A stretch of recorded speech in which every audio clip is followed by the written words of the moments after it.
on the first Saturday in February. As the season hits its home stretch, just 5 games to go in the regular season in this Crossroads League adventure.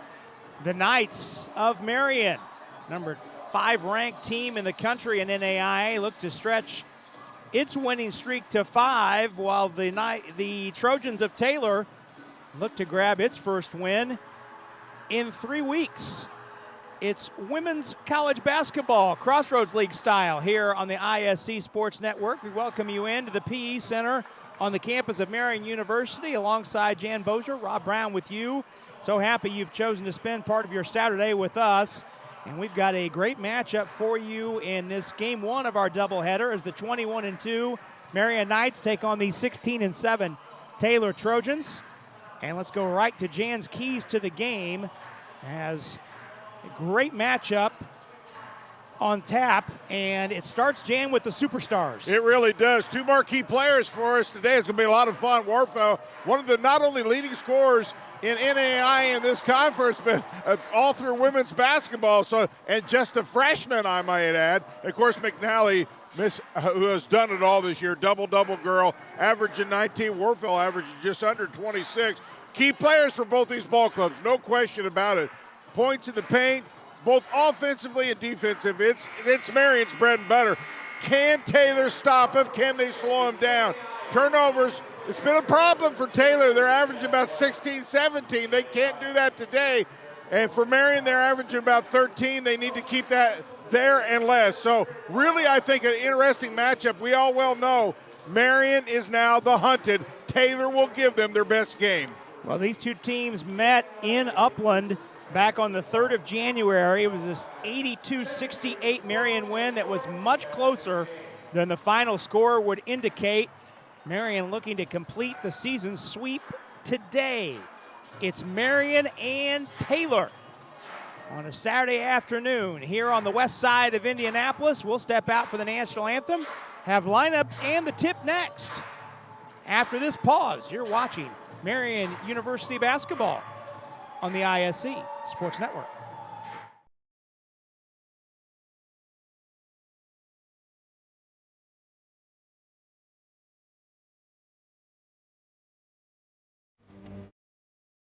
To see the success that we've had around here has been very, very rewarding for me. My name is Steve Downing. I'm athletic director. We've been able to build buildings. We've been able to put up video boards. We've been able to build locker rooms, dining halls here, and I think a lot of that speaks to the M Club itself. You know, people are really excited about what we're doing here. We haven't had to sacrifice anything for our athletes, okay, in terms of clothing them, feeding them, or traveling them to events, and we've done it in a first-class way, and I'm really excited about what that means for the M Club itself.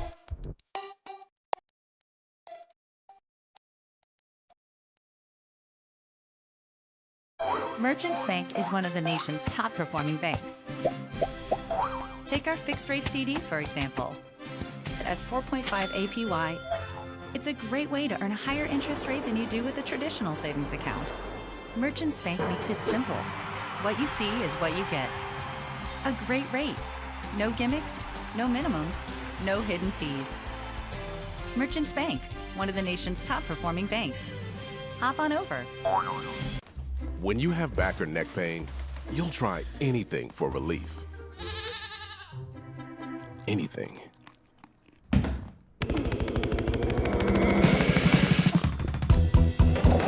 Whoa! Honey? Honey, it was mustard seed. For real options, get your back in front of the spine experts at Ortho Indy. Ortho Indy Spine. This is your way back.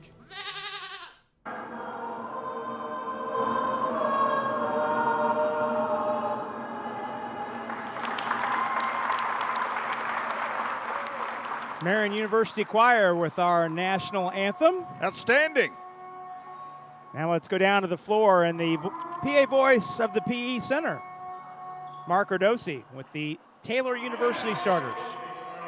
For today's contest, first for the Taylor Trojans. At guard, number 3, Emma Full. At forward, number 11, Selena Blunt. At guard, number 12, Casey Warfel. At guard, number 22, Maddie Allen. And at forward, number 35, Quinn Kelly. Trojans head coach in her third season, Cassie Wiseman. Ladies and gentlemen, starting lineups for the Taylor University Trojans. Well, that's the Taylor starters. Casey Warfel leading the way, as Jan mentioned, averaging 25.9 points a game. That leads NAIA. And if you go across all four divisions, NCAA 1, 2, and 3, and NAIA, that's tied for third in all of women's college basketball. Just a remarkable feat for a freshman. Certainly she'll be the focal point of Marian's scouting report defensively.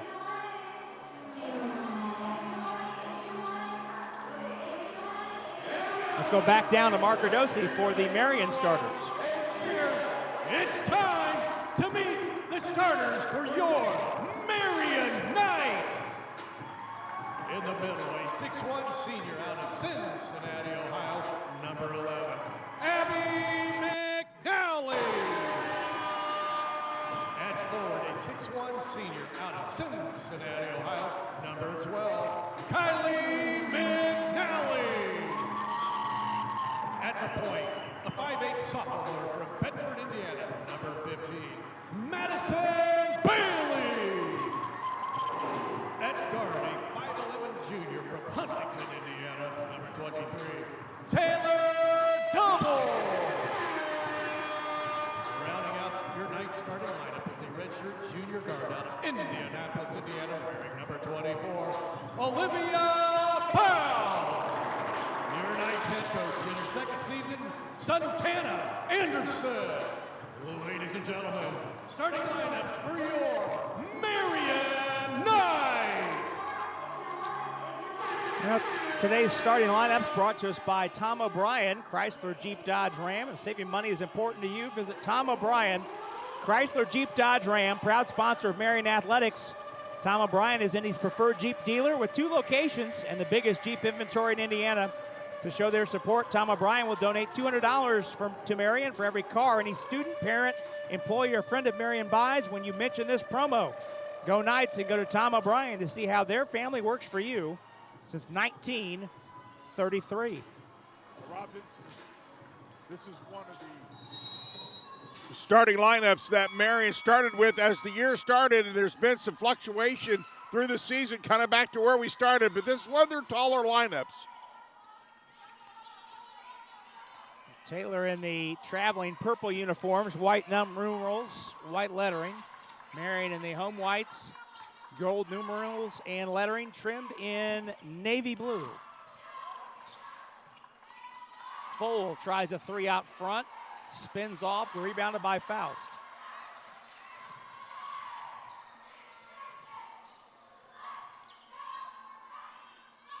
Abby McNally finds her sister Kylie cutting to the rim.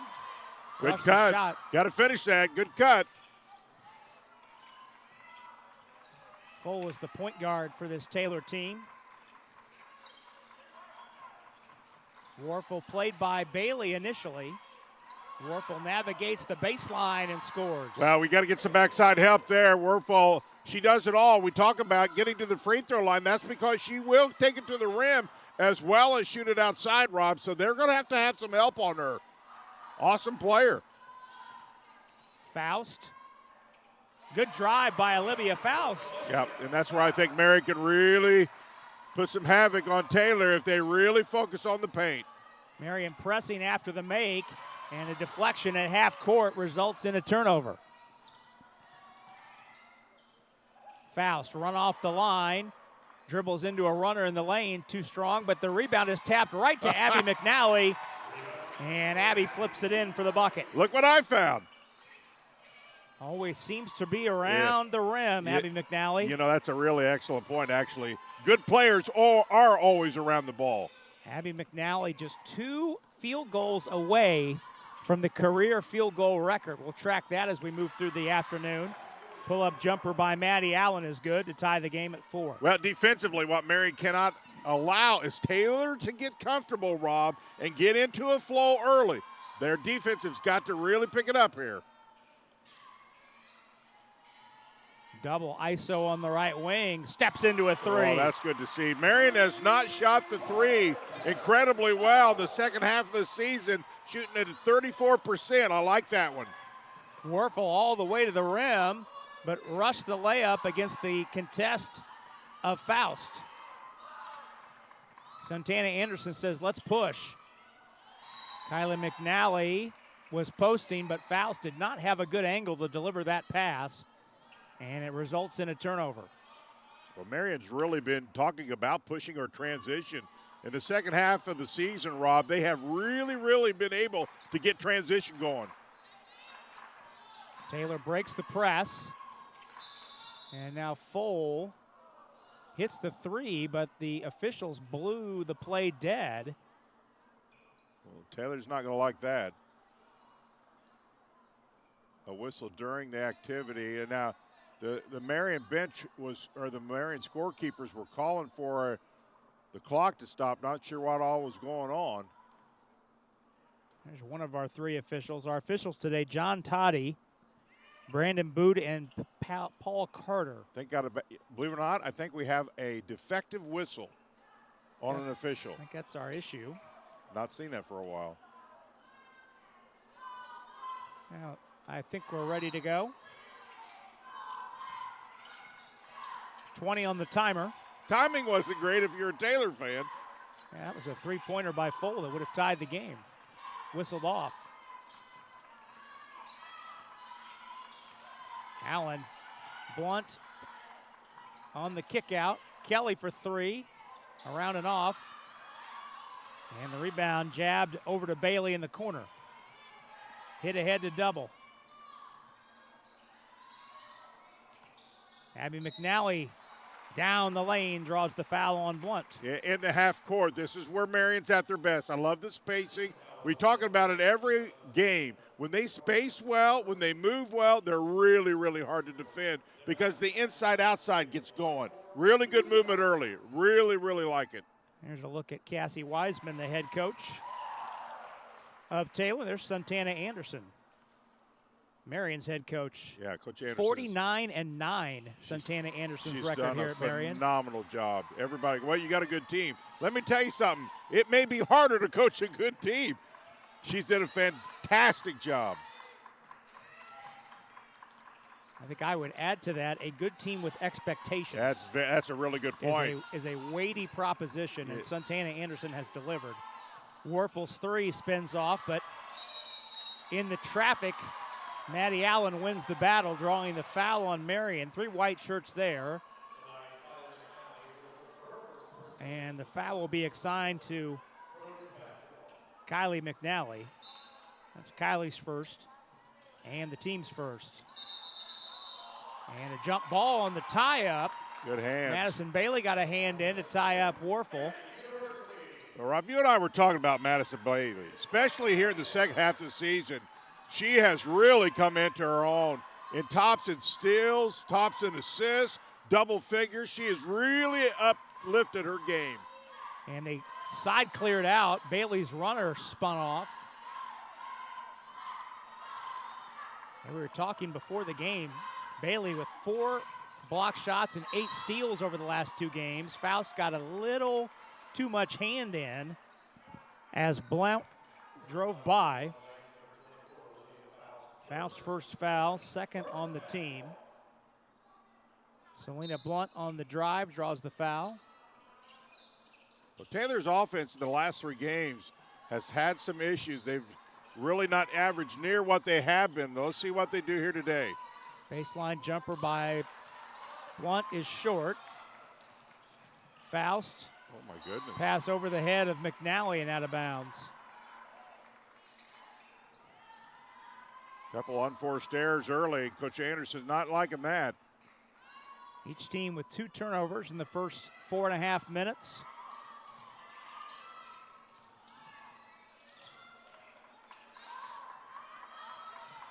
Kenna Kirby waits at the table for Marian. A lot of high ball screens by Taylor.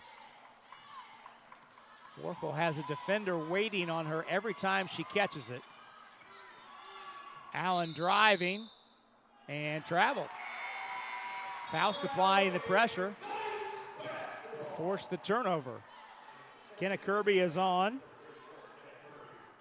Kirby had a career-high 7 steals in the win here on Wednesday night over Mount Vernon Nazarene. That was a 52-point win for the Knights, 94-42. Great back cut by Kirby, and Kylie McNally threw an absolute rope in there. Kylie has played so well. I'm so happy for her. She's really played her best ball. That was the first points in almost 2 minutes for either team. Blunt, another corner jumper on the baseline, skips off the rim. Kirby ahead to Bailey.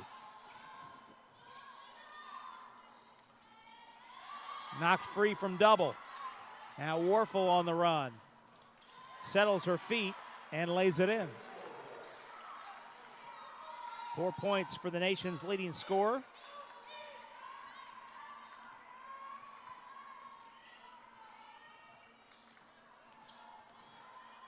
Kirby killed the dribble in a tough spot. Kylie McNally takes Kelly down to the block. Shot rolls off the rim. And Abby McNally had it taken away by the quick hands of Fold. Taylor wants to push. Allen had it knocked free. Loose on the deck, a tie-up. Now we're starting to see Taylor's game plan. They really want to try to get and beat Marian down the floor. They're a little bit of a disadvantage height-wise. Media timeout before we go any further. It's a 10-6 Marian lead. Knights on top by 4. We'll step out and be right back on the ISC Sports Network.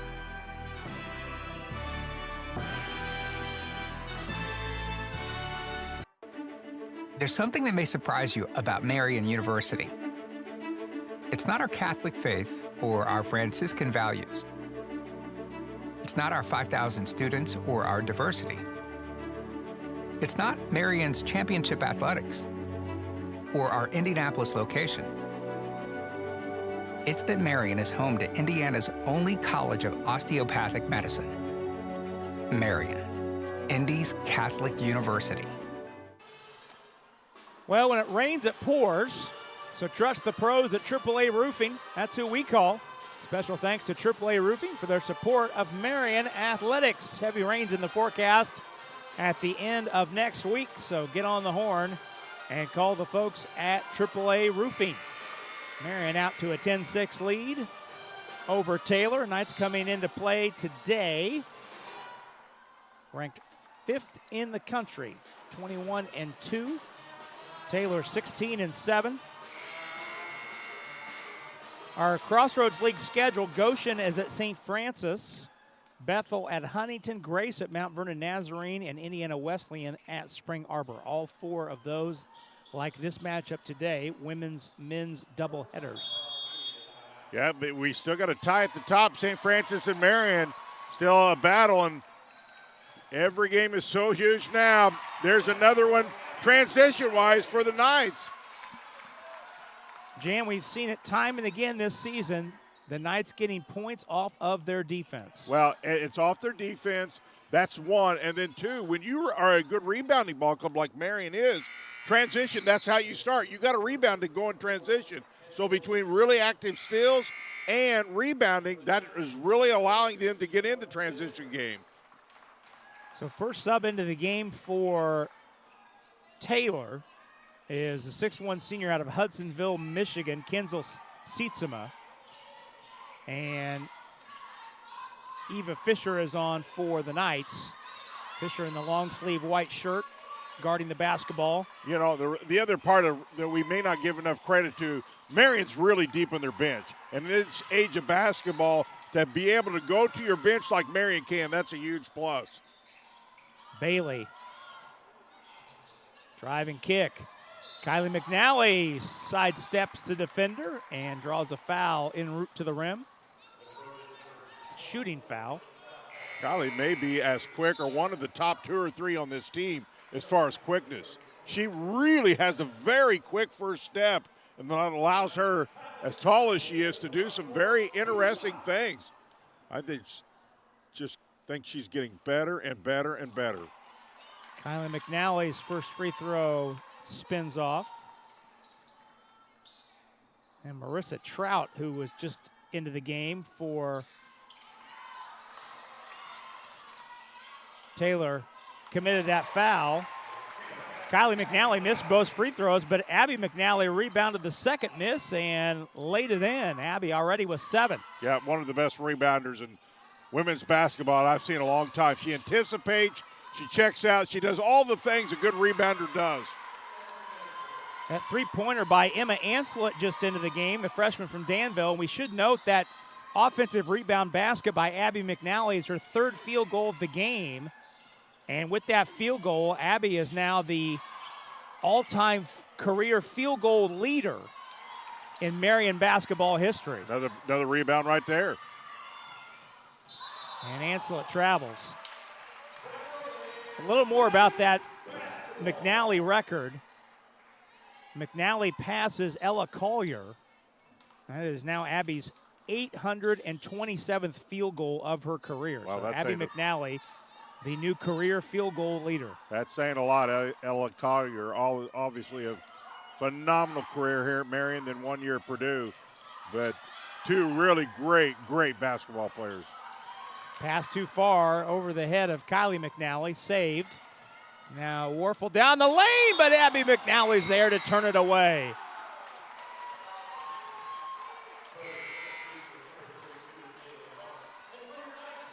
Kaylin Bunch is on. Take another look at that Abby McNally shot block. Yep, anticipates. The key is don't slap down. Kaylin Bunch, a 5'11 sophomore from Mooresville, Indiana. Bunch with it. Steps through the double team, missed the shot. That's good defense. Marian really clogging up the paint. We put points in the paint as a key, and you can see why. And a foul. Faust fouled on the reverse attempt. Bunch takes the foul, her first. Faust to the line for 2. Faust is 78%er. First one, no good. Yeah, Faust off to a little bit of a slow start. She had some misfortunes with some turnovers, and she's got to just relax and get back in her groove. Solid player. She'll get there. Well, Marian has gotten to the foul line, but Knights are just 1 for 6. Good find by Bailey, and Faust able to deliver. And there's another assist for Bailey. She was only a couple away from tying the leader. We'll see how that transpires after this game finishes. Driving through the lane is Allen. Missed the 8-footer. McAnally outlets ahead, and it's stolen away.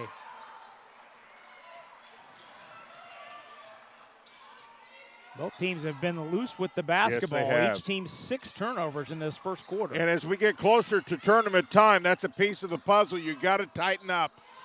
Bunch backing in on the smaller Fisher, tries the scoop shot. No good. Rebounded by Anslet. Kick out for 3, and that's missed by Sietsema. Inside a minute to go, the Knights up 7. Bailey backs down the throttle. Runs screen roll with McNally. And Bailey gets to the rim and finishes with the left hand. And Bailey does that as good as anybody. Reads it, hesitates, and picks her lane and knows when to go and goes at the right time. It's the largest lead in the first quarter for the Knights.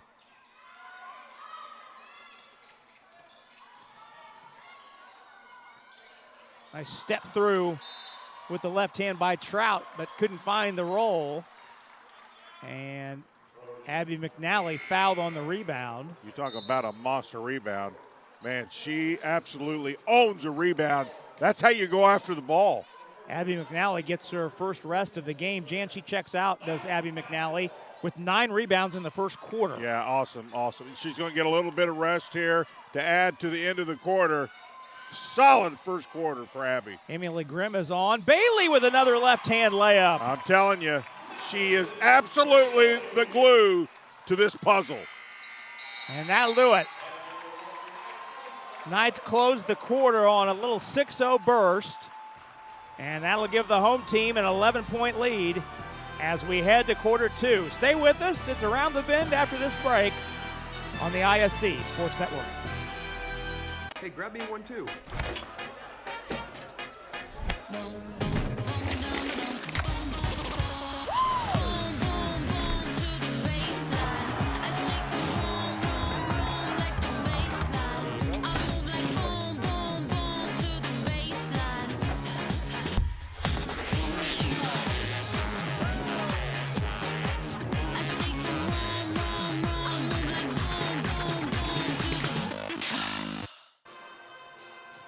Rob Brown, Jan Bozier back with you at the PE Center on the campus of Marian University. I know the last time you and I did a game together, Jan, the band played this coming out of the quarter break, little Blink 182. I know you've studied up on their catalog and made yourself familiar with their music. Little Blink 182, there's the pep band, spicing things up here at the PE Center. Today's game brought to us by BSN. Thank you to BSN, the preferred provider of apparel for Marian Knight Athletics. Knights owning the boards, Jan, in that first quarter of play. Specifically, Abby McNally owning the boards. Abby out-rebounding Taylor by herself, 9-7, and it's a 14-7 Knights edge on the glass. Well, I'll tell you what I will blink at. Marion's the number one. Well done, my friend. Well done. The number one scoring team in the conference at 80. The number one defensive against the points at 50. Right now, they're right on pace to do that again if everything stays whole. Knights ball to start the second quarter. Kirby missed the shot in the lane, but got her own rebound. And then the putback is good. I like the flow and the rhythm by the Marian women. Really engaged. The bench, a lot of bench now. Let's see if they just keep everything going. And if they do, that makes them as dynamic as any team in the country. Grimm might have gotten a piece of that shot by Blunt.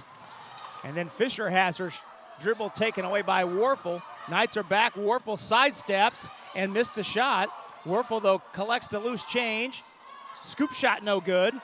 And taken out of there by Grimm. Santana Anderson says, let's slow down a bit here. I thought the half-court defense was really what separated Marian from Taylor in the first quarter, Rob. Taylor's shot just Grimm on the baseline, no good. That's Taylor a good was shot. just 4 for 16 in the first quarter. You want your wide-open 15-footer. That's a shot you gotta take. Set the lineups for you when we get a chance. Ancelet lost it in the lane.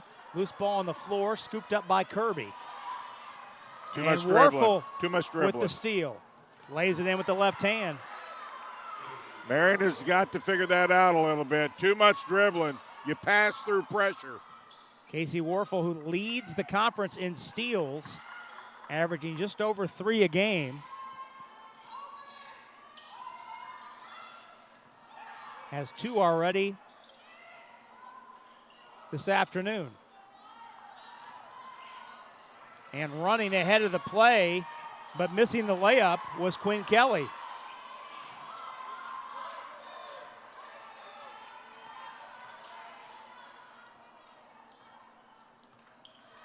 Subs at the table for the Knights.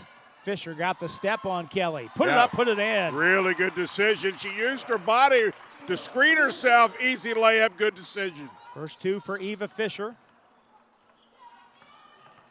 Knights back on top. Fisher's really been good off the bench this year. She's been a solid player.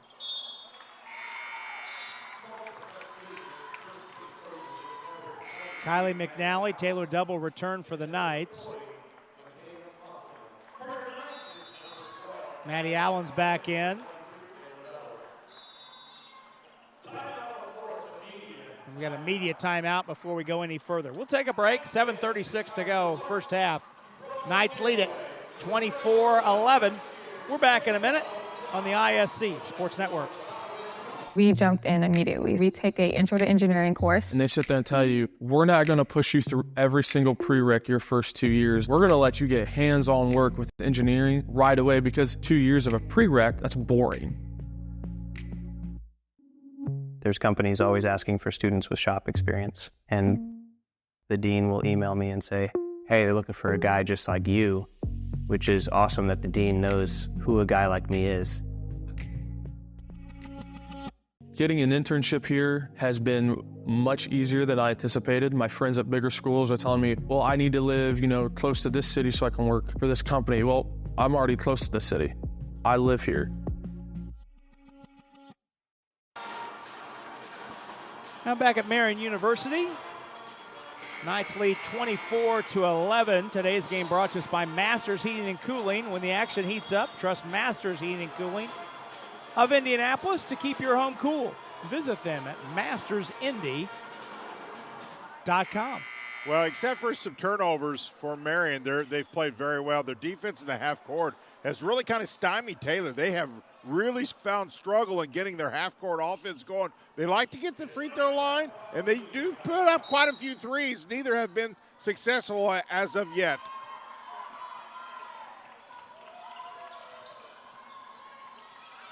Double right side three, around and off. Rebound fought for, last touch by Bailey.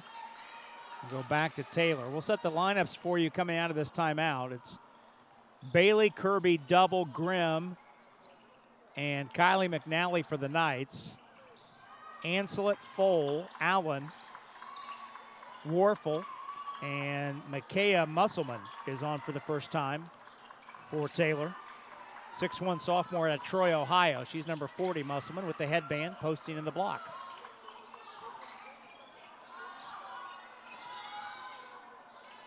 Ancelet facing up at the arc. 6 on the timer. Foal fouled. Navigating to the foul line. Taylor's still struggling to get a lot of flow in their offense. It's just a little bit jerky, to say the least. They're not getting a lot of movement, and with that, when you don't move on offense, you make yourself easier to be defended, and Marian defense has really kind of taken over as of right now in the half court. That hand check foul went to Kirby. Fall away from the foul line, Warfel got the roll. Warfel very creative in terms of finding shots where available. Yeah, she's got 8. Nation's leading scorer in NAIA, averaging just under 26 a game. Bailey into traffic, put it up, skipped off, but drew the foul, did Bailey, and will shoot it twice. Jan, it is night and day how much more confident Bailey is offensively and how much more she looks for her shot. Oh, no question. Versus last year during her freshman season. That's a really good point, Robin. You see that in college, where there is the jump from high school to freshman is such a huge jump, and she fit right in her freshman year. But the maturity level of her basketball skills have enhanced dramatically from last year to this year. And she was good last year, but she does so many things, knows when to do it. The maturity of her decision-making has really improved.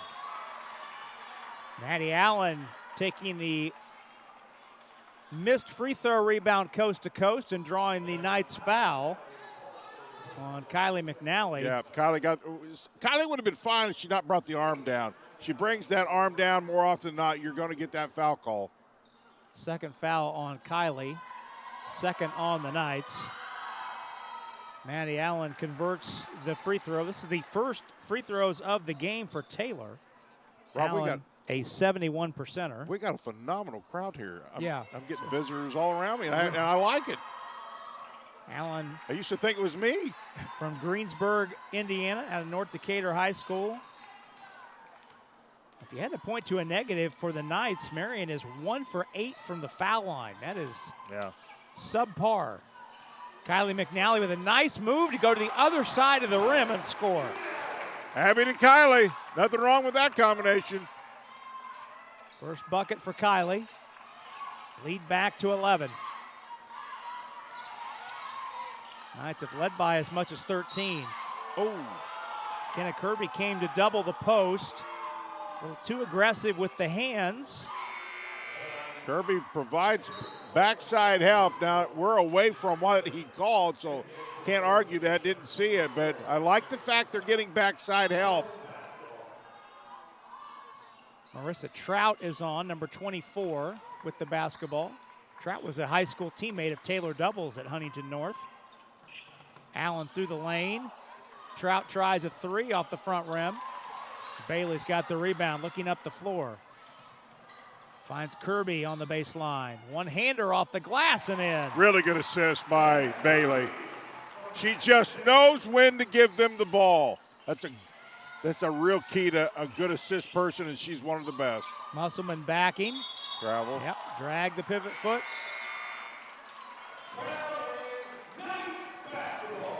Already the 9th turnover on Taylor.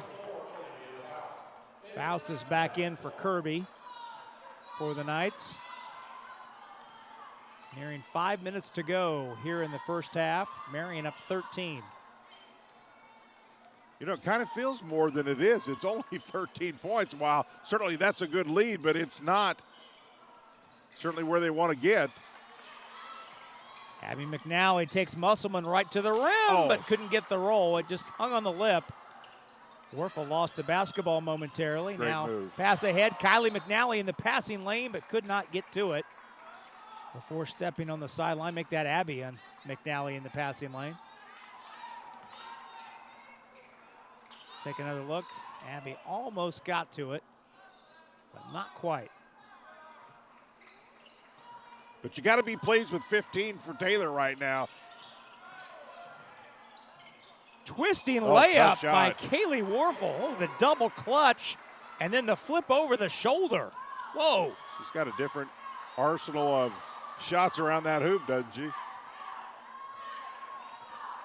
That was some late 70s NBA flip right there. David Thompson, maybe. She's got to go up there.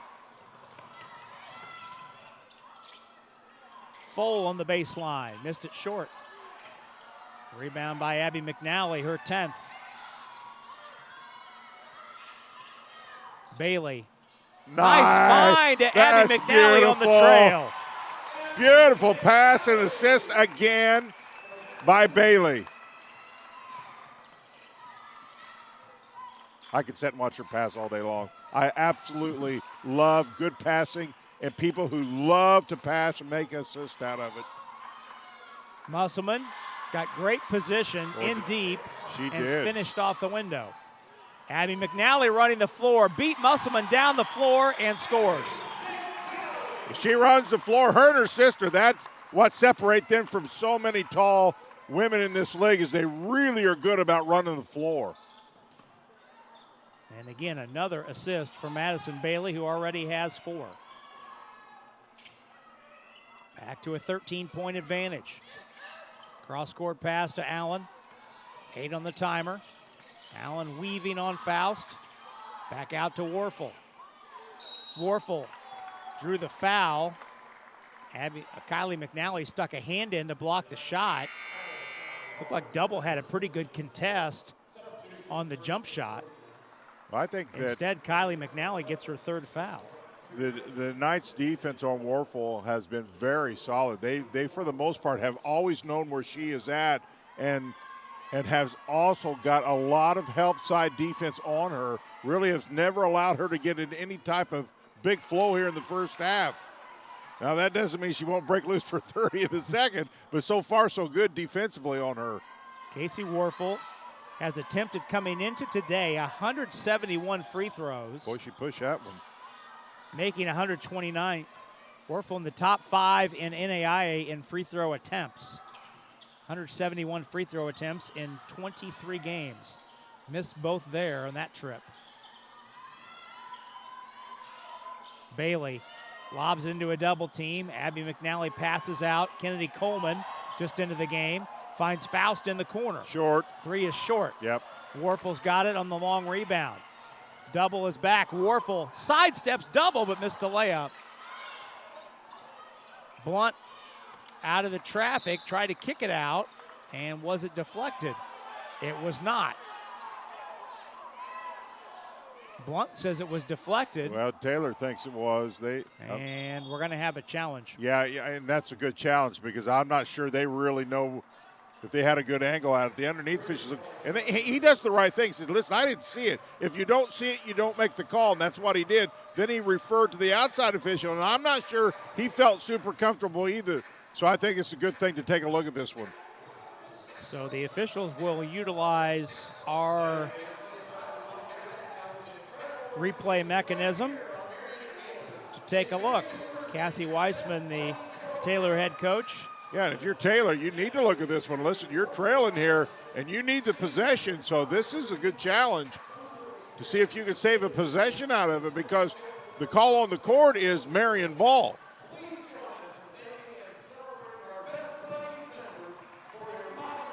There's the touch.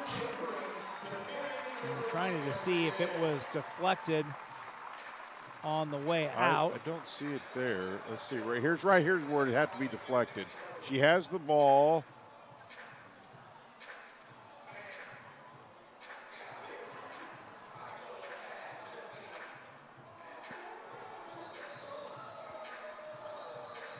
Maybe a fingertip. That's hard to tell. It's very possible Marian may have had a fingertip right there. Very hard to tell from. I'm not sure how you overturn that one. I don't know. Yeah, I'm not sure how you can tell. Well, right here. Watch when she's doing. Watch the fingertip right there. Don't know, though. Yeah, you got to be able to tell. You got to be able to tell if the ball's rotation right. changes or not. Yeah, you can't clearly define it as, at least to me, as being touched. I'm not sure if you can overturn this one. Let's see what they do.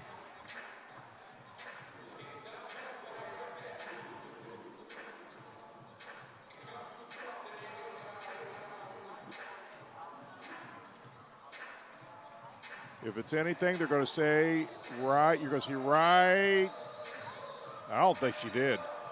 2 or 3 looks. That looks like to me Marian touched it, but it's very difficult to tell. Well, what's interesting is right before Blunt throws the pass, Olivia Faust is pointing to the baseline, saying that Blunt dribbled on the baseline. Yeah. Before she threw the pass. Well, it appears that they're looking at different angles here, see if they can define it. Yeah, now our officials are, as you get a look at Santana Anderson in the huddle for Marian, with the Knights up 13. This is not near as big for Marian as it is Taylor right now. Let's see what they do, and I think that's the right call. I don't see how you define it. Yep, challenge unsuccessful.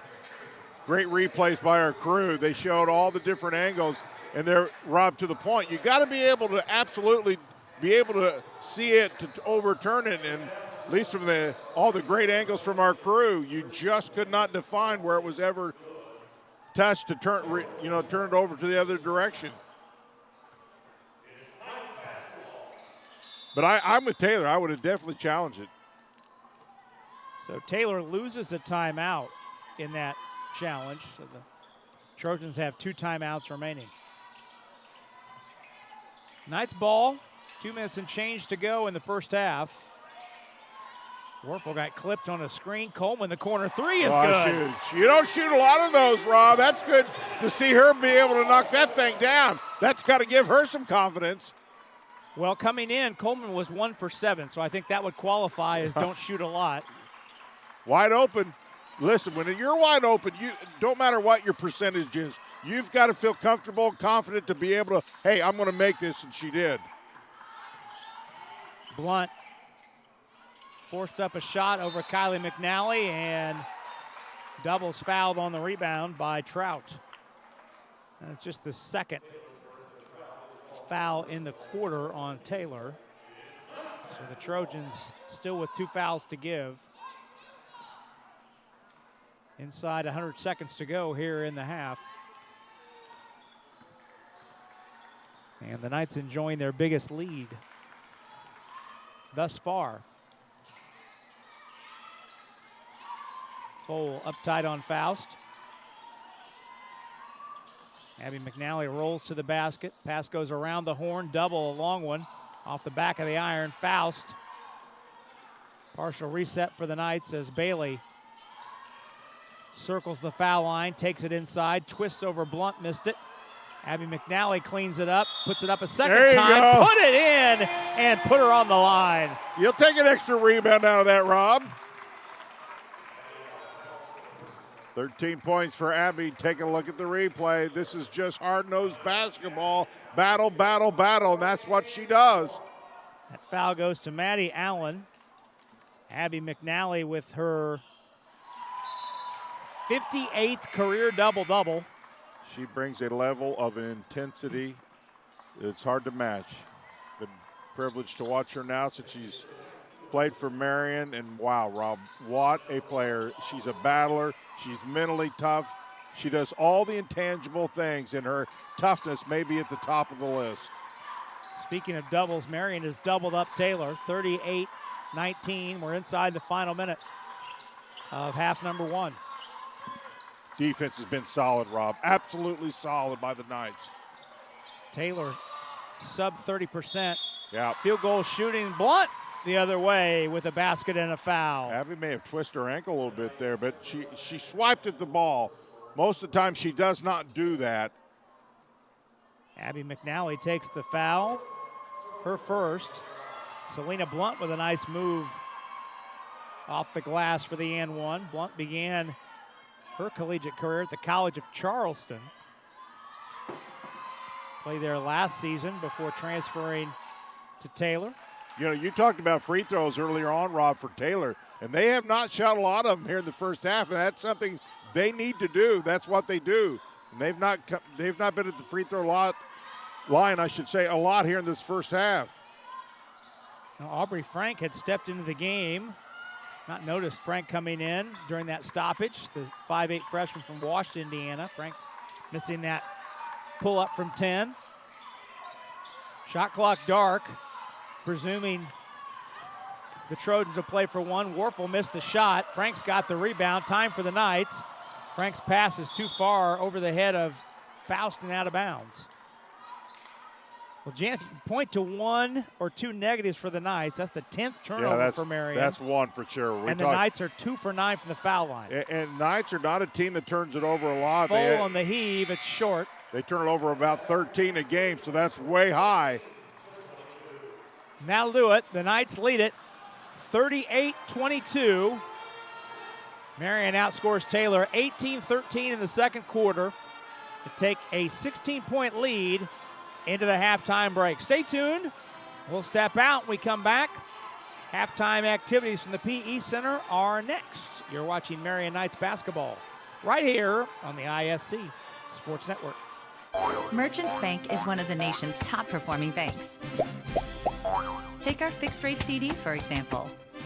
At 4.5 APY, it's a great way to earn a higher interest rate than you do with a traditional savings account. Merchants Bank makes it simple. What you see is what you get. A great rate. No gimmicks, no minimums, no hidden fees. Merchants Bank, one of the nation's top performing banks. Hop on over. This story is mad good. Ice Spice? Who's that? It's my ex, lemon lime soda. This is intense. But I love you. Aw, buddy, it'll be okay. Or not. Getting an internship here has been much easier than I anticipated. My friends at bigger schools are telling me, well, I need to live, close to this city so I can work for this company. Well, I'm already close to the city. I live here. Merchants Bank is one of the nation's top performing banks. Take our fixed rate CD, for example. At 4.5 APY, it's a great way to earn a higher interest rate than you do with a traditional savings account. Merchants Bank makes it simple. What you see is what you get. A great rate. No gimmicks, no minimums, no hidden fees. Merchants Bank, one of the nation's top performing banks. Hop on over. This story is mad good. Ice Spice? Who's that? It's my ex, lemon lime soda. This is intense. But I love you. Aw, buddy, it'll be okay. Or not. Rob Brown, Jan Bozer are back with you at halftime as Marian leads Taylor. The game one of this women's-men's doubleheader in Crossroads League play. 38-22 our score. Let's take a look at how the first half unfolded. Marian led 20-9 at the end of the first quarter. We had 2 ties in the first quarter. Taylor's only lead was at 2-0. 20-9, Marian's lead at the end of the first quarter, and then Marian led by as much as 19 late in the second quarter. Knights outscoring Taylor 18-13 in the second quarter to lead by 16 here at the break. Jan, your overall impressions of what we saw in half number 1? Well, there's not a lot to criticize for sure, but one thing we talked about at the end of that half was turnovers. We talk a lot about tempo, and when you use the word tempo, people's immediate mindset is, well, that means you want to push the ball. That's not necessarily true. It can be, but there is a tempo that your team is comfortable playing at. And for Marian, when they push just a little over what they're comfortable, over their skis a little bit, they make some unforced turnovers, and that's kind of what happened. That's maybe being overly critical, but 10 turnovers in the first half is a lot for them. Yes, considering the Knights average right about 13 a game. Meanwhile, Taylor averaging about 13.5. Both teams well ahead of that pace with 10 each. Knights have one player in double figures. That's Abby McNally, who already has a double-double, 14 points and 13 rebounds. Meanwhile, Casey Warfel, the NAIA's leading scorer, she leads Taylor with 10 points. Take our first break here in the halftime show. When we come back, we'll have more here from the PE Center as Marian leads Taylor by the score of 38-22. We're back in a moment on the ISC Sports Network. When you have back or neck pain, you'll try anything for relief. Anything.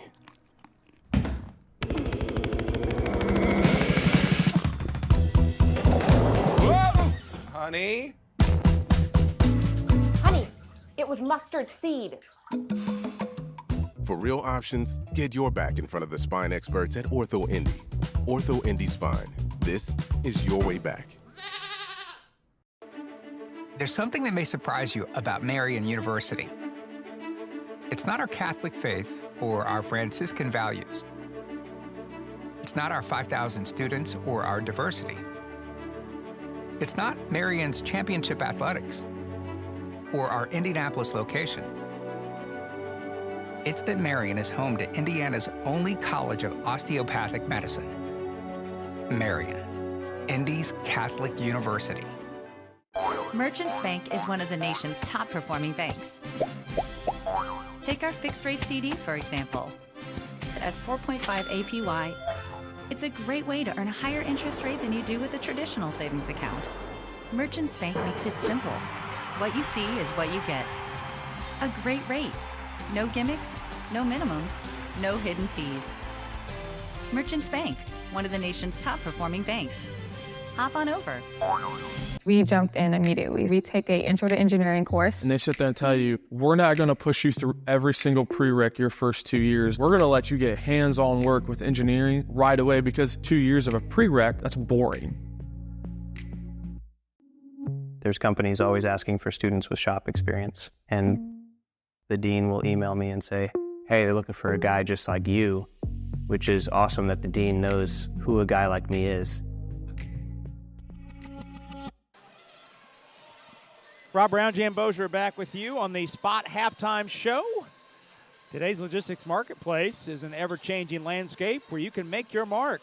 As a leading third-party logistics company in North America, Spot gives you the tools to tackle industry challenges for their partners.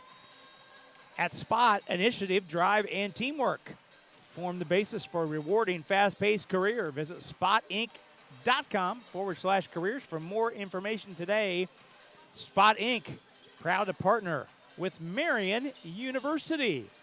There's our guy, MC B-Rad, with his Elmer Fudd hat on. Spinning the tunes here at the PE Center. Rob Brown, Jan Bozier alongside. Happy you're with us on this Saturday.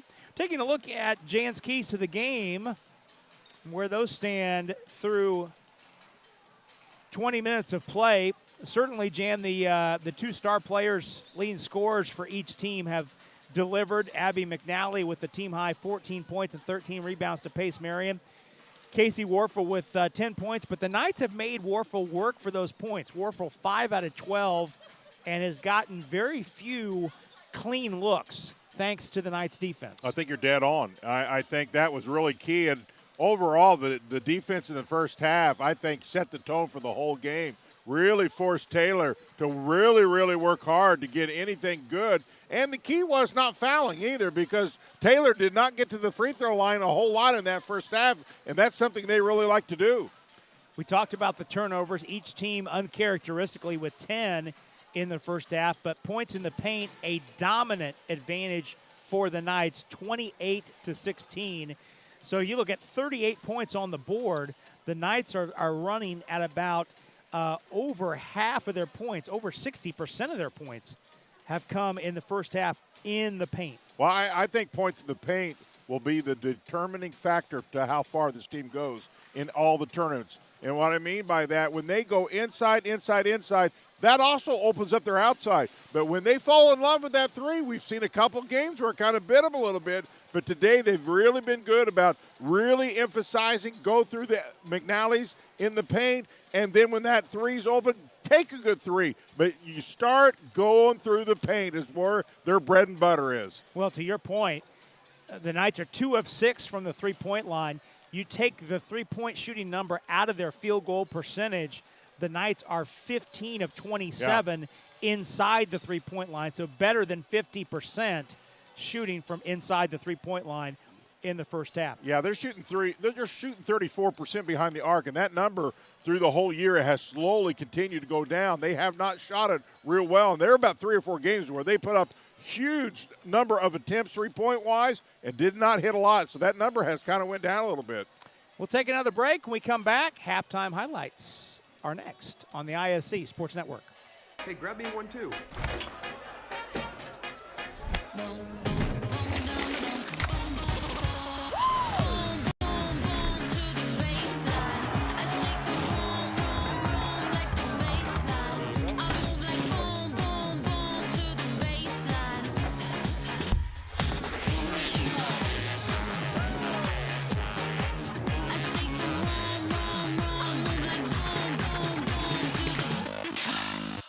Getting an internship here has been much easier than I anticipated. My friends at bigger schools are telling me, well, I need to live, close to this city so I can work for this company. Well, I'm already close to the city. I live here. This story is mad good. Ice Spice? Who's that? It's my ex lemon lime soda. This is intense. But I love you. Ah, buddy, it'll be okay. Or not. Merchants Bank is one of the nation's top performing banks. Take our fixed rate CD, for example. At 4.5 APY, it's a great way to earn a higher interest rate than you do with a traditional savings account. Merchants Bank makes it simple. What you see is what you get. A great rate. No gimmicks, no minimums, no hidden fees. Merchants Bank, one of the nation's top performing banks. Hop on over. Getting an internship here has been much easier than I anticipated. My friends at bigger schools are telling me, well, I need to live, close to this city so I can work for this company. Well, I'm already close to the city. I live here. This story is mad good. Ice Spice? Who's that? It's my ex lemon lime soda. This is intense. But I love you. Ah, buddy, it'll be okay. Or not. Well, let's take a look at our first half highlights as the Knights lead by 16. Taylor was hitting the jump shots early, but then the Knights took advantage and got to the rim, hence our points in the paint conversation from the previous segment to have the Knights plus 16 in the paint in the first half. Kenna Kirby with 6 points off the bench in the first half. Casey Warfel getting some points in transition as she does, leading the conference in steals. But the Knights getting some points on the fast break. Taylor did hit 1 3 in that first half. That was the lone 3 that the Trojans hit in the first half, coming from Emma Anslet. Casey Warfel again getting her points in the steal department. That was the one of the buckets that the only bucket that Kylie McNally scored. That's one of the 6 field goals that Abby McNally converted as Abby broke the. There we go.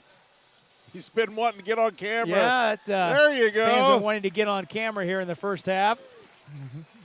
Good for them. They're having some excited fun, to be here on camera. Huge crowd. I love it. Mentioned Abby McNally breaking the career field goal record in the first half, held by Ella Collier. And Abby with 14 points in the first half. Now just 20 points away from 2,000 career points. That's a bunch. She would be the 3rd player in program history to hit 2,000 and would need 21 points to pass Lakin Hasser-Smith, 2016 graduate, who finished her career, did Hagen-Smith, Hasser-Smith, rather, with exactly 2,000 points. So when Abby gets to 2,001 career points, she would be the number 2 all-time scorer. Ella Collier sits in the number 1 spot at 2260. That's a little further away. A little bit. But will take some work. It's doable. Yeah. It'll take some work to get there. But Abby just came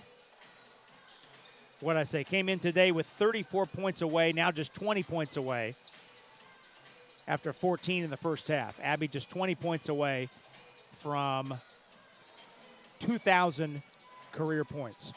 Well, I think to switch from points, the key will be if the Knights come back and lock down defensively like they did in the first half, and then the offense will just come. It just does. This team is led by how well they play half-court defense. When they block out, they rebound out of the half court. They're out. Their defense, listen, giving up 22 points the first half is phenomenal. And they were really, really talking, moving, doubling. And if they lock down in the half court defense, their offense will take care of itself. I firmly believe that. So the Knights will have, actually Taylor will have the basketball to start the second half. While we have a second, we'll remind you that today's game brought to us by Pepsi. Grab a Pepsi and some friends and get in the game. Pepsi, a proud partner of Marian University Knights. It'll also be key, Rob, to get off to a really good start. Both ends of the court, offense and defense, and slow down on the turnovers. Both teams starting this second half with the original 5 starters on the floor. That's Foal, Blunt, Warfel, Allen, and Kelly for the Trojans. Abby and Kylie McNally. Double, Faust, and Bailey for the Knights. And the Knights immediately force a turnover to start the second half. Faust on the pull-up, around and out. And Double takes it away from Blunt. Pull-up shot by Double is short. But Abby McNally with the offensive rebound stays with it on the partial reset on the shot clock. That's what separates, I think, Marian from so many teams is that second and third effort. Double pull up in the lane. There you Good. go. Double should have got it. She put so much effort into that. You hate to not see her get rewarded. But you're right, Jan. That second, third effort results in a basket that ultimately Marian just stuck with it. And there's another deflection and another possession change that results in a Knights fast break. Faust fakes, hangs, shot partially blocked by Blunt. Abby McNally saves it right to Warfel. Knights hustling back. Warfel pull up, long 2, got it. Casey Warfel with 12.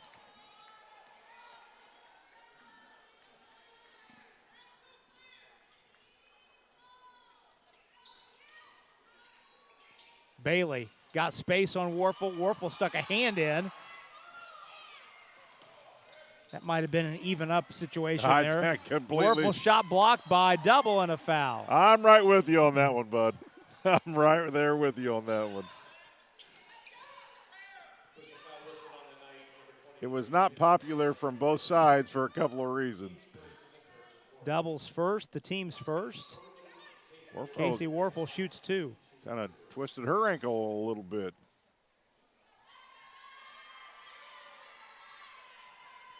Warfel 0 for 2 from the line in the first half.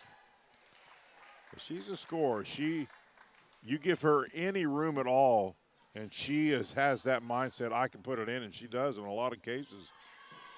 All-time leading scorer at Pendleton Heights, closed up her high school career last year with 21,007 points. That's a bunch for the Arabians. She may have gotten that ankle. Hopefully, for her sake, she can work that out. She's kind of limping a little bit.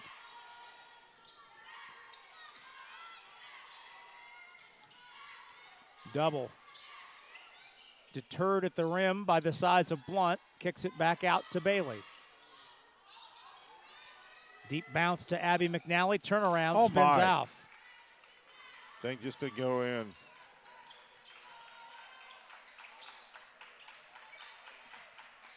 Full, a long 3, got it. Wow, that's what you don't want to do, is give them any type of run or momentum. And they've come down and hit a couple straight shots, Rob. And all of a sudden, it's back to 11. 7 straight for the Trojans. Abby McNally couldn't get the roll. Got her own rebound, did Abby, and drew the foul. Yeah, Taylor with 7 straight. It's the longest sustained run for Taylor today. Foul went to Quinn Kelly. Her first, the team's first. Pass into Abby McNally. Blunt contested the shot, grabbed the rebound. Well, Selena Blunt, the leading shot blocker in NAIA. Averaging just under 3 a game.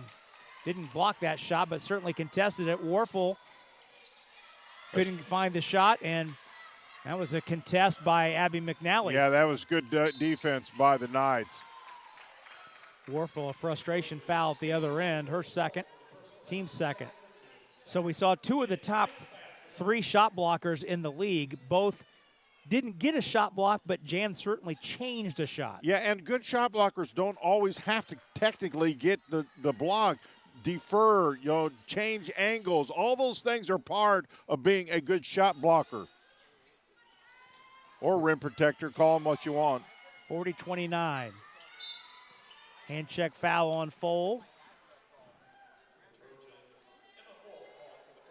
First foul on Foal, quickly the third on Taylor. Well, you'd love to see the Knights get in the bonus, but free throw shooting has been a sore spot for the Knights today. Marian just 2 out of 9. Knights a 68% free throw shooting team. Yep, she did. Shuffled the feet, kind of got her balance out of whack there a little bit and shuffled her feet. Abby McNally got in too deep in the traffic. I like this. I like occasional just changing up defenses, a little token pressure here, a little full court press. Allen left it for Warfel. Bailey has been the primary defender on Warfel most of the game. But the Knights have switched most everything when a screen has come Warfel's way. Kelly pops out and hits the jumper. Taylor really had good movement on that half court. They're moving the ball much better. And this lead has slowly been cut a little bit, Rob. Now a 9-0 run, Jan, to your point. In deep to Abby McNally, and that bucket stops the run. 16 for Abby.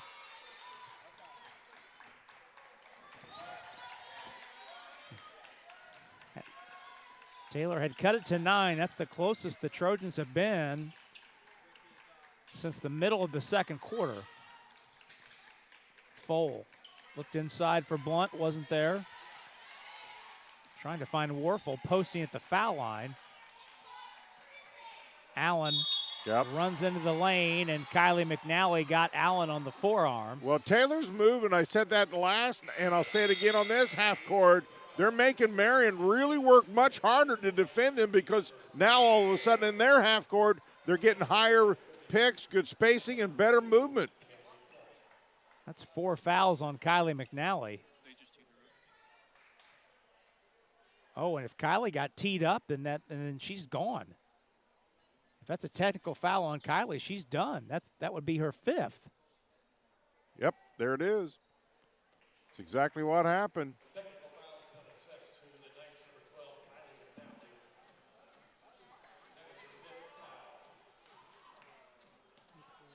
Oh, wow. Yeah, that's not a foul. She was not happy about that. Oh, wow. That's not a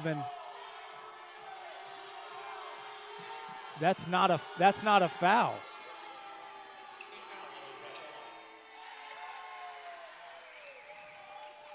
So Kylie is fouled out of the game. Meanwhile, Maddie Allen shoots the technical free throws. Wow. That is a missed call. Ooh. Well,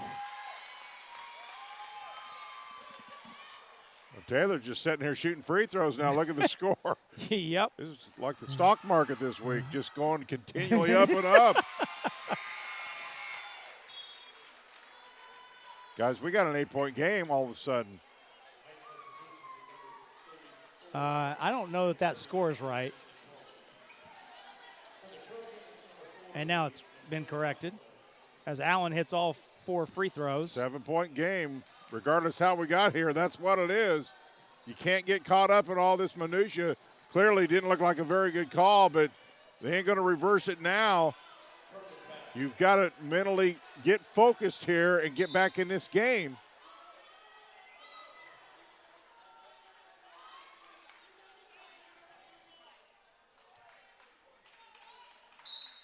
You find out what you're made of. Sometimes those are there are calls that are not correct, and it is what it is. You've got to have a short memory and get back to being aggressive.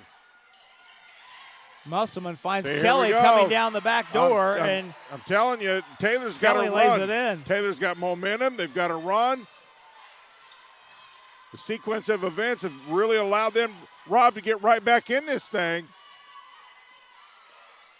Abby McNally off the window, off the bounce. Exactly what you got to do. Go back to what your keys are, and that's to run the offense through Abby McNally. Knights led by as much as 19. Taylor had pulled to within 5. Certainly the Taylor bench has come alive. Well, they played, no question about it. They played much better here in the second half. No question about it. Taylor has outscored the Knights 15-6 here in the quarter. Warfel big stepping through the lane. Draws the foul on Abby McNally at the rim. You know, one of the things Warfel does so well is she keeps the ball above her head. She rarely brings it down, because players that bring the ball down get it blocked, get it taken away, but she does a really good job when she makes moves to keep the ball elevated above her head. Got a media timeout. So we'll take a break before Warfel shoots these free throws. 4:47 to go, third quarter, 44-37 our score. Back in a moment on the ISC Sports Network.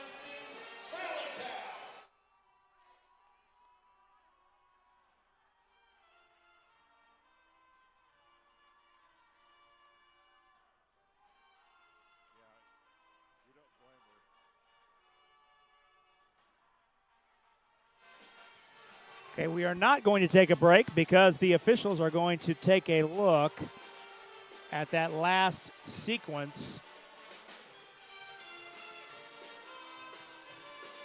I think they're going to check and see. Yeah, they're going to check and see for a flagrant because there was contact.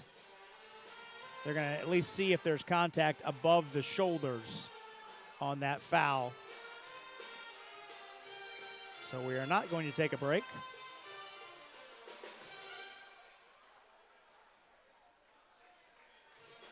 So that's what they are taking a look at.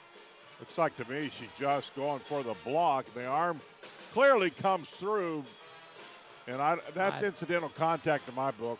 Well, whether it's incidental or not, if you watch enough college basketball, you know that more often than not, that call is going to be a flagrant foul. I don't have to agree with it. I didn't say that. I didn't say you had to agree with it. I mean, there's difference. If there's contact to someone's face, I get it. More often than not, they're going to call it a flagrant foul. To me, there's a huge difference between when the face gets contact. It's kind of a little bit like targeting. You know, there's intentional targeting and there's incidental targeting. It's the same process. Yep. Common sense has to prevail. If it's the rule, it's the rule. I get it. Yes. You and I do a lot of football games together on Friday nights in the fall. Listen, if it's the rule, they call it via the rule, I'm not going to argue. But I'm just saying, as far as there's intentional, there's unintentional, and, you know, listen, this is not supposed to be a contact sport, but is it? Well, of course it is. There's a lot of contact involved. Well, our crew is taking an awful long time. They're getting their workout today, aren't to they? give this consideration. Yeah, it's the second time. They got to call by the rule. They've gone to the monitor today. They are flat out paid to enforce the rules, and I support that.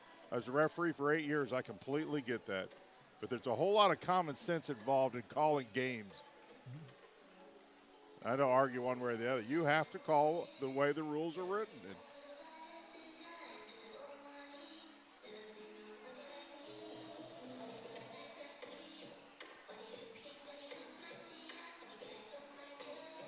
Well, the Knights lead by 7. The lead was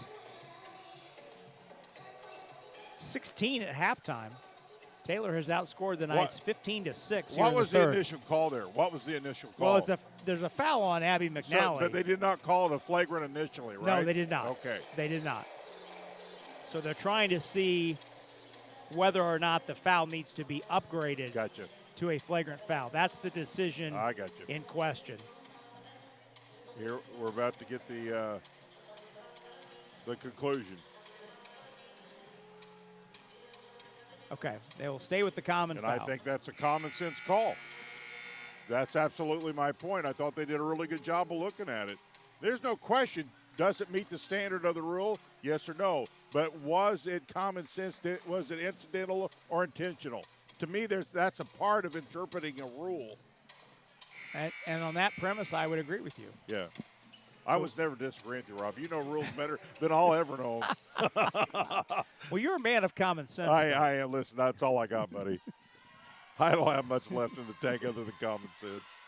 Warfel's back to the line for 2 more. I applaud them for applying the common sense aspect of the rule. First one rattles out.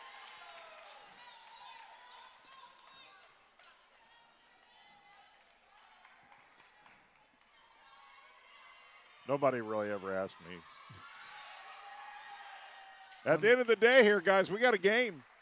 It is now 6-point game. Right, wrong, or indifference, 44-38. Warfel has 5 in the quarter, 15 in the game.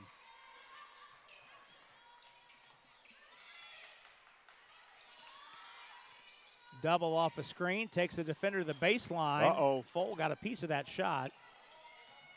Warfel. Yep, travel. That's a good call. Cut off by Bailey at the block. That was either going to be a travel or a charge. And you can see where Warfel is so active about drawing fouls. She uses her physicality to initiate contact and see if she can get some fouls. You know, that's an art. It really is.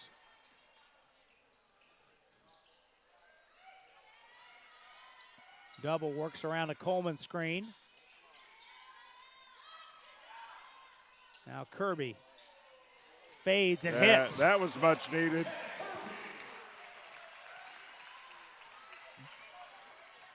That's what you want your seniors to do, Rob. At a time like this, your leaders and your seniors really need to take this game over. Get everybody kind of refocused a little bit. Kirby has 8 off the bench. Warfel fires a pass in the corner. Musselman deep post, off the window and in. She's been pretty good down there. I'm surprised they haven't tried to use her a little more. 6-point ball game. Musselman's been very effective when she's been able to establish position in that low block. Double, quick 3 up and in. Boy, Foal took her eye off Double for just a second. And that's all the space Double needed to knock down her second 3 of the game. Back to a 9-point advantage. Fading. Shot in and out for Kelly, and McNally had inside position for her 15th rebound. Bailey weaving through the lane. Fouled on the pass was Bailey. That should be the 4th foul on Taylor. So both teams are out of fouls to give. Sitting on the doorstep of the bonus. Foul was on Warfel, her 3rd. Musselman has a seat for the Trojans as Trout returns. Double had it poked out of bounds.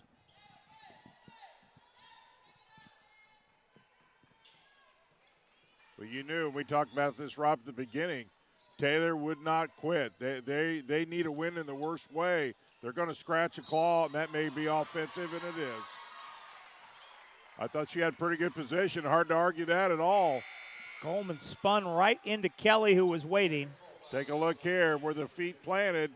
That's a pretty good call. Coleman's foul, her 1st. That's a bang-bang play.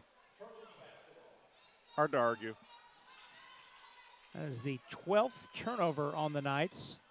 So Marian has cut down on the turnover number, just 2 here in the quarter. That is true.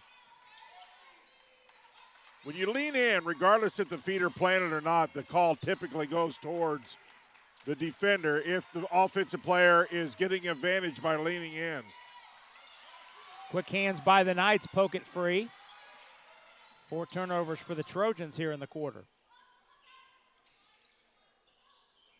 There you go. Deep post by McNally. Kick out to double for 3. Got it. There's your inside-outside. Been talking about that all year long. That is when they're at their absolute best. Abby draws a lot of attention, and she can find the open player. Bailey's in the passing lane. Foot race to the goal. Bailey put it up off the rim, but Abby McNally running the floor cleans it up. Running the floor. Knights with a little run here. Got back into playing basketball and absolutely with some intensity, Rob, got this thing back up to 14. Well, Taylor had cut it to 5, but as is usually the case, the Knights getting offense off of defense, push it back to 14.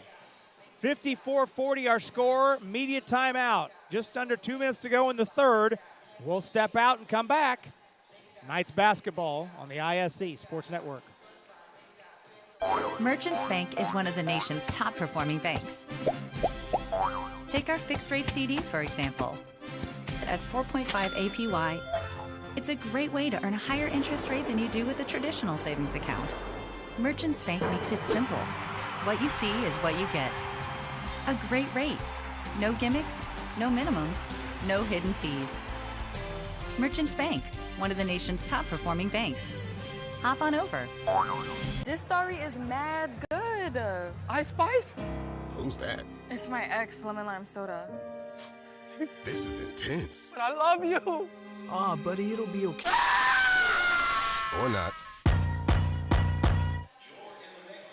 Rob Brown, Jan Bozier back with you at the PE Center on the campus of Marian University. Great crew working with us today. Vince Morellis, our director, working alongside Alex Lovern, Eric Connect, Eldon Wheeler, David Kahn. The best. The best. The best of the best.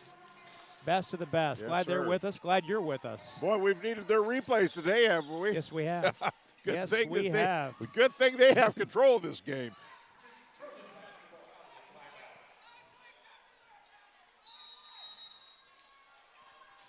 I really like the fact, Rob, that Marian kind of got refocused a little bit and just really put up the pressure and took their game to another level when they needed to.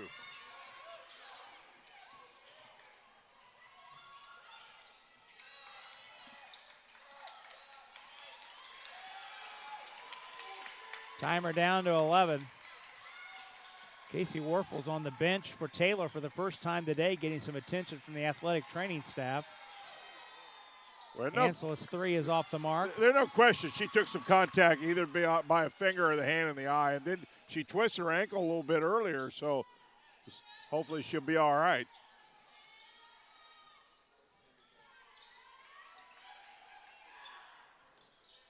Bailey, foul line pull-up. Too strong. Coleman lost it. Kick to the floor, picked up by the Knights. Double fires it into McNally. Abby reverse, no good, but drew the foul. Something out of nothing there. Hey, just get it up with some contact. If you feel contact, just get it up. There you see Warfel right there, and I think she may have taken a finger to the eye or around the eye, and that's tough. Not making light of that by any sense of the imagination. There's no question. It's been a physical game.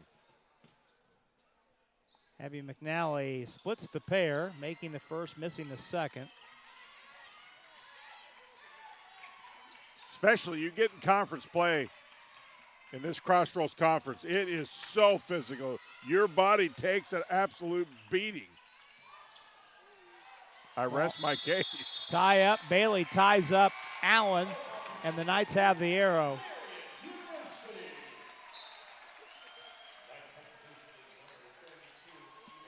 Eva Fisher's back in for the Knights. My son played in this conference in the men's league, obviously, a few years back, and he would tell me after the end of each conference, he says, Dad, I am beat up, absolutely beat up. Bailey down the lane, couldn't get the roll. Ancelet wrestles the rebound out of there, and a foul on the Knights. Both teams are over the limit.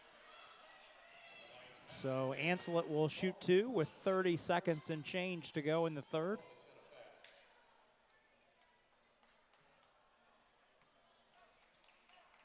Blunt will return for the Trojans. There's Warfel still having a conversation with the athletic training staff down at the end of the Taylor bench. Bailey took the foul for the Knights. Yeah, no question. She took some shots, and I think she's just mentally trying to regroup a little bit. Hopefully the injury's not anything real severe. She's got the hand bandaged already a little bit. I don't know if there's anything to that, or because I think she's just trying to collect her thoughts and mentally try to get refocused, assuming there's nothing that we don't know about. We'll just wish her the best. Solid player, an Indiana girl. We root for those. That Ancelet free throw breaks a 9-0 Marian run. Shot clock just a shade ahead of the game clock. Kirby's Tough runner angle. off the glass and in. Tough angle. Give her a couple extras for that angle. Kirby, the second Knight to get to double figures, has 10 off the bench. Final seconds. Pull up out front by Trouts off the back of the rim, and that'll do it. So the Knights outscore the Trojans 15-4 to close the quarter after leading by 5. It's a 16-point Knight advantage heading to the final 10 minutes. 57-41 our score after 3 quarters of play. Stay tuned, fourth quarter's next. You're watching Marian Knights basketball on the ISC Sports Network. Getting an internship here has been much easier than I anticipated. My friends at bigger schools are telling me, well, I need to live, close to this city so I can work for this company. Well, I'm already close to the city. I live here. Merchants Bank is one of the nation's top performing banks. Take our fixed rate CD, for example. At 4.5 APY, it's a great way to earn a higher interest rate than you do with a traditional savings account. Merchants Bank makes it simple. What you see is what you get. A great rate. No gimmicks, no minimums, no hidden fees.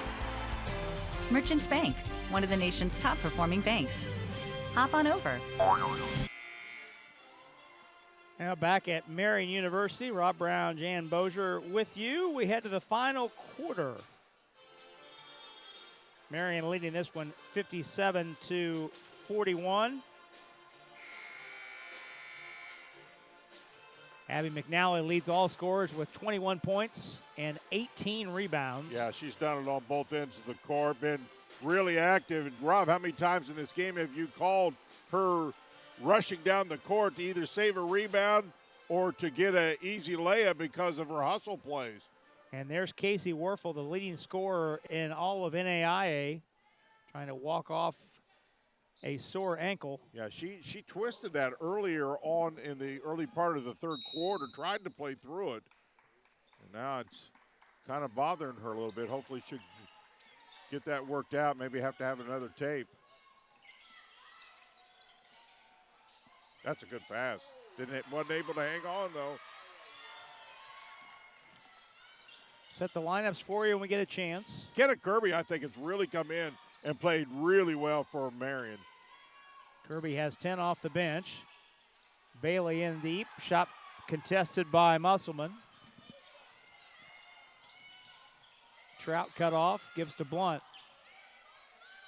Really good defense. Blunt trapped. Out to Allen. Coleman fronting the post. Knocked it away, and Blunt with a foul in the deep backcourt. Second foul on Blunt. Team first. So the Knights begin the final quarter with Kirby, Bailey, Abby McNally, Double, and Coleman. Trojans with Allen guarding the basketball, Full, Musselman, Blunt, and Trout. Kirby in the lane, the one-hander up and in. She is the master of the one-hand shot. Is. Well, I think her play has been a huge, huge part of the reason that Marian got a really good run going. Kirby with 12 points, 6 of 7 from the floor off the bench. Leaking out, Abby McNally running the floor, lays it up and in off the baseball pass from Double. That's a great sequence of just effort plays. And it's a 20-point Marian lead. Who saw this coming, Jan, when the Knights were up 5? Well, that's a mature team. You know, adversity is a part of figuring out things in sports, and they were challenged, and they answered the challenge. Musselman backing and traveled. Solid post defense by Coleman. There was a part of that game where that whole sequence of probably not a good call, where you could have just pouted and got completely out of this, or get refocused and get things going, and they chose the latter. And that's a good veteran team does. That's good leadership, good coaching.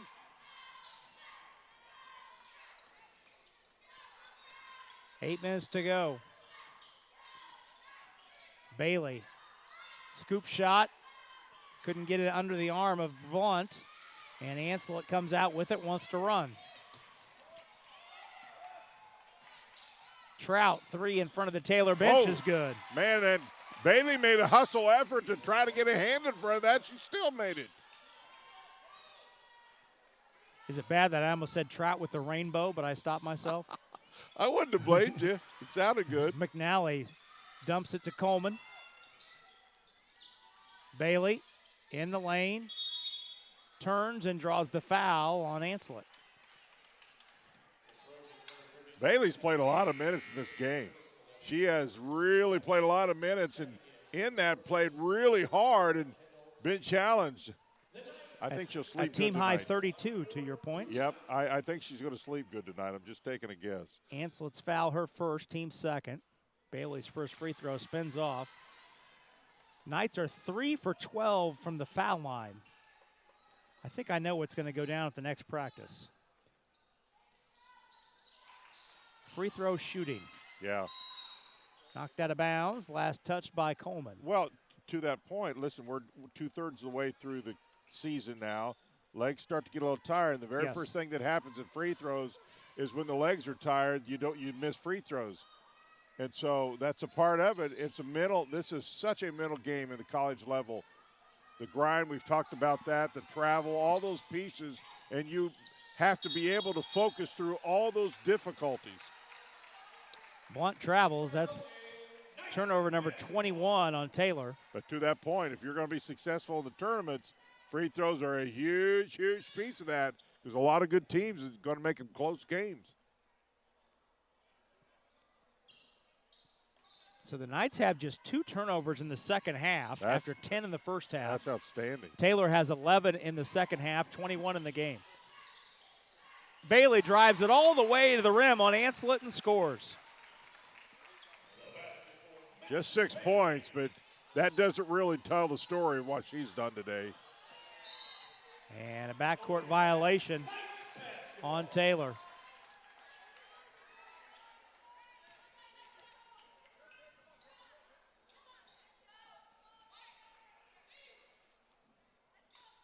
So the turnovers have just kept right on going for Taylor, while Marian was able to turn that faucet off here in the second half. Double picked up by Blunt on the switch. Great pass. That's perfect execution of the screen roll with Double and McNally. And that's just making that extra pass.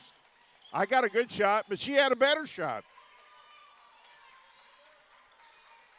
Double with 5 assists, and McNally has 25 points to go with 18 rebounds. Bailey knocks it free, but it rolls to Anslet with 10 on the timer. Anslet hands to Foal, who's trapped in the corner with 3.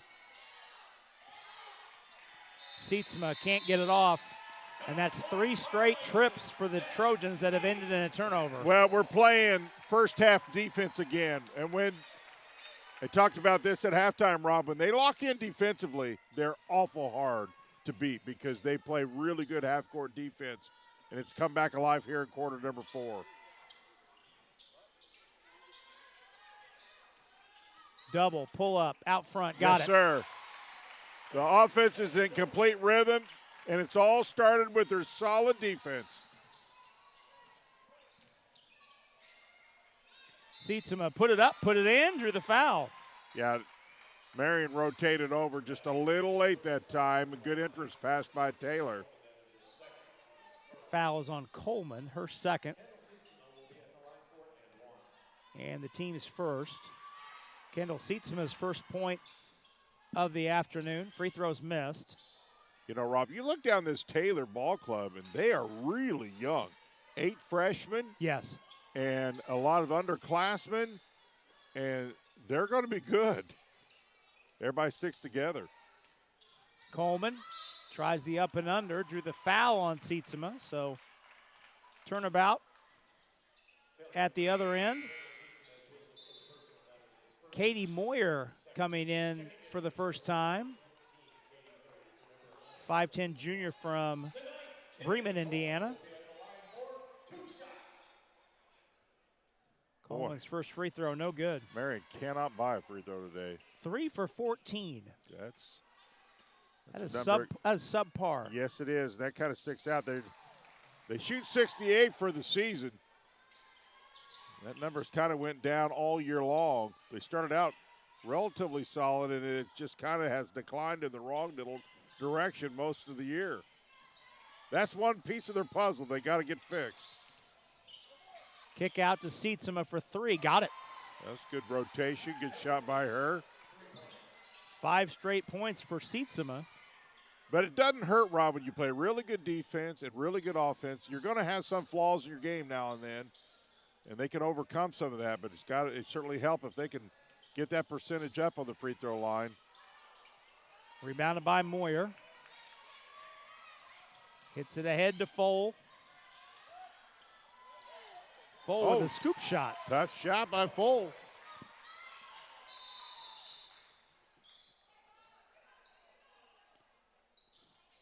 Not sure yet how you call timeout when the other team has the ball. And we got a media timeout. Somehow. I guess it's media. Okay. So we'll take a break. 68-51 the score. 4:39 to go. Knights in control. Back with more in a moment on the ISC Sports Network. When you have back or neck pain, you'll try anything for relief. Anything.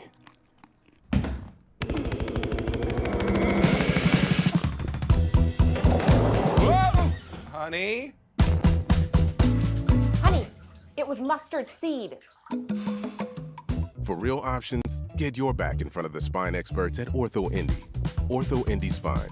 This is your way back. Well, from our team to yours, good luck today from Speedway Subaru. At Speedway Subaru, you find the largest Subaru inventory around, all backed by Speedway Care's lifetime powertrain warranty, absolutely free. Speedway Subaru, family-owned, Indy proud, and here when you need us. Visit them at West 16th Street or shop SpeedwaySubaru.com today. Today's game also brought to us by Miller Transportation. Thanks to the folks at Miller Transportation, the official transportation sponsor of Marian Athletics. Now during that timeout, Abby McNally recognized here in the gym for breaking the career field goal record here at Marian. And to tell you how focused she is, she didn't get up and even take a bow. Did not acknowledge it. So, she is so focused, and that's what separates her. Congratulations. That's a huge accomplishment. Kirby posting. Rolled the 6-footer off the back of the iron. Here comes Foal the other way.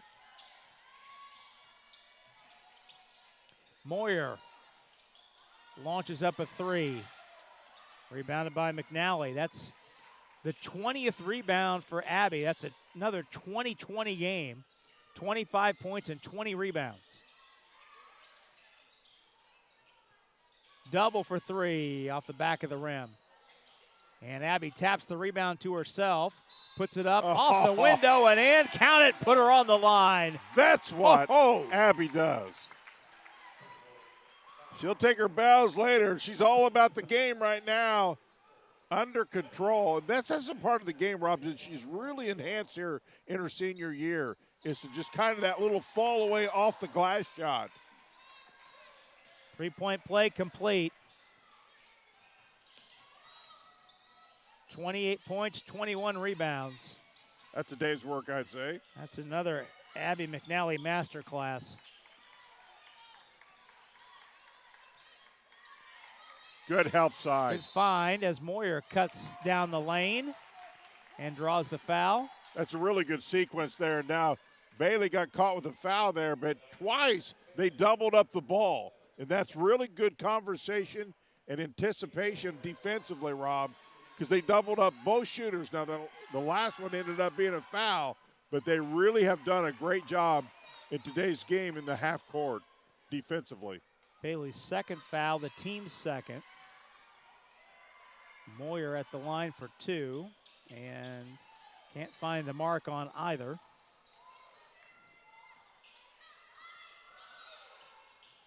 Kirby pulls into an elbow jumper short. Moyer out to Foal for a high arcing 3 that's no good, and another rebound by McNally. Abby is creeping closer to a career high. What is her career high? Do you happen to, you know all these I things. will get that. 27. And Abby's sitting on 23 right now. I'm not sure the game's going to get long enough or she's going to be on the floor long enough to get to 27. Maybe. That's also the Marian single game record, by the way. So she holds the record. It's 27. That was in the NAIA playoffs last year against St. Xavier here in this building. Double misses the first free throw. Second one good. Zoe Wheeler comes on for the first time today. Kenna Kirby checks out to a nice round of applause. Yeah, Kirby done for the game, but I 12 points, 6 of 9 from the floor. Great bench activity from Kirby. The bench is absolutely huge in these games, especially as we go down the stretch. Pass deflected. McNally's got it. McNally wants to run.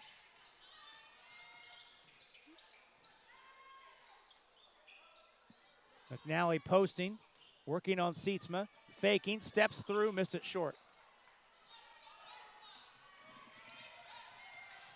Anslet dumps into Moyer, who fakes, waits for Wheeler to fly by and lay it in. Timeout.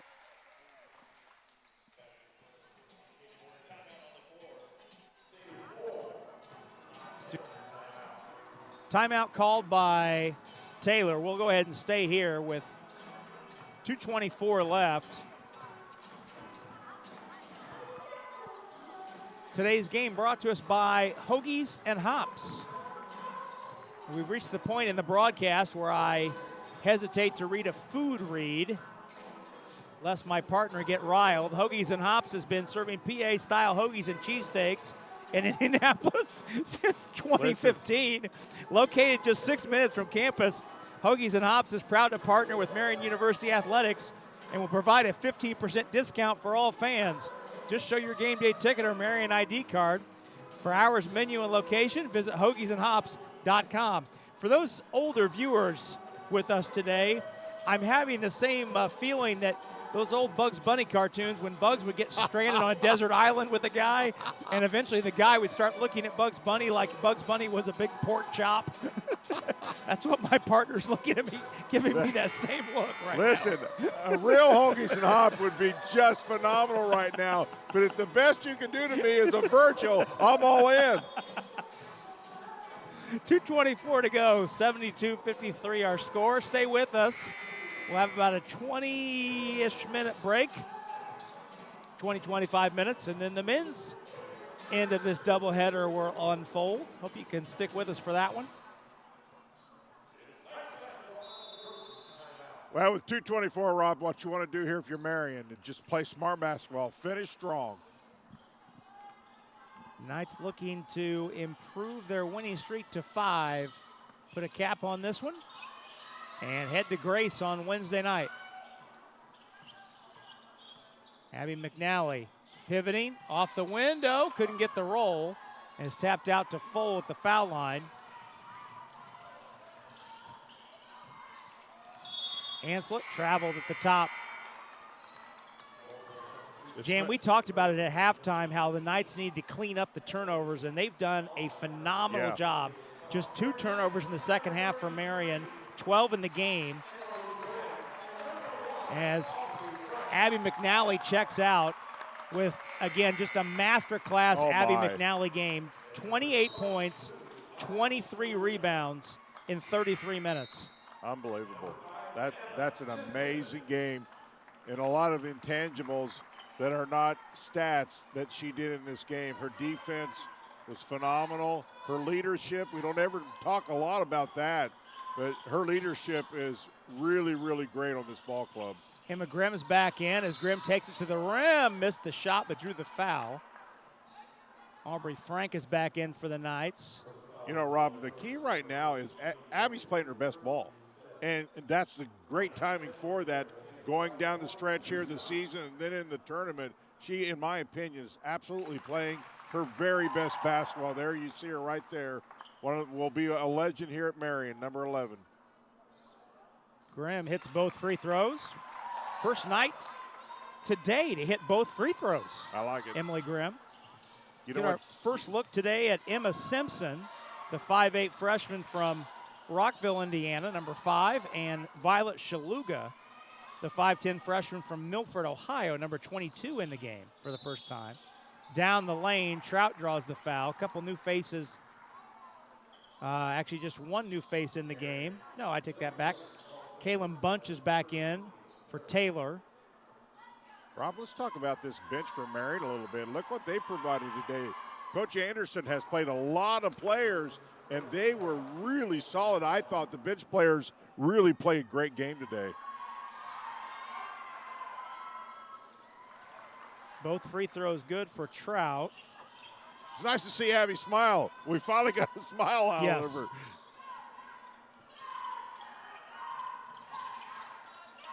Well, to your point, Jan, all 13 players available have seen the floor today for Marian.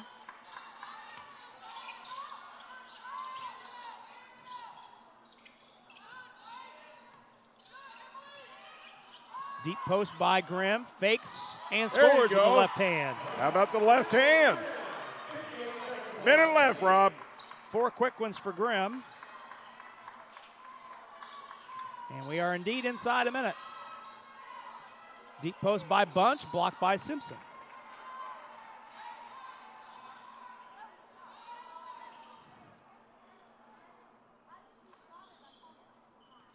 (76-55). Knights have led by as much as 23. That was mid-4th quarter.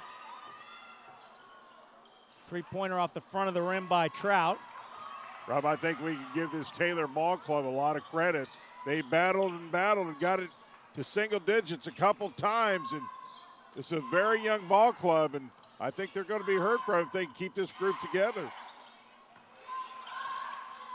Shaluga kicks it out to Wheeler for 3. short. Simpson turnaround shot short. Shaluga snuck in, got the rebound, and put it in. Should be the final points of the game. I would think so. It's going to be just, we talk about this. Marian averages 80, gives up 50. And that's a day's work. It's 78-55. Final margin will match the Knights' biggest lead. The Knights outscore Taylor 21-14 in the fourth to win their fifth game in a row and remain, at least pending the result of the St. Francis Goshen game this afternoon. Knights remain at least tied for first in the Crossroads Conference, improving to 12-2 in the league and 22-2 overall with a 78-55 win. Knights led by their All-American Abby McNally with 28 points and 23 rebounds. Jan, some final thoughts on this one. Boy, I just thought it was a great team effort. They needed everybody to play their roles today, and they did exactly that, clearly led by Abby McNally with just one phenomenal game. Coach Anderson, congratulations to her. Coached another brilliant game, and the Knights now 22-2. And speaking of Santana Anderson, not just her 50th win as the coach of the Knights. Great job from our crew today, Vince Morellis, Alex Lovern, Eric Connect, Eldon Wheeler, and David Kahn.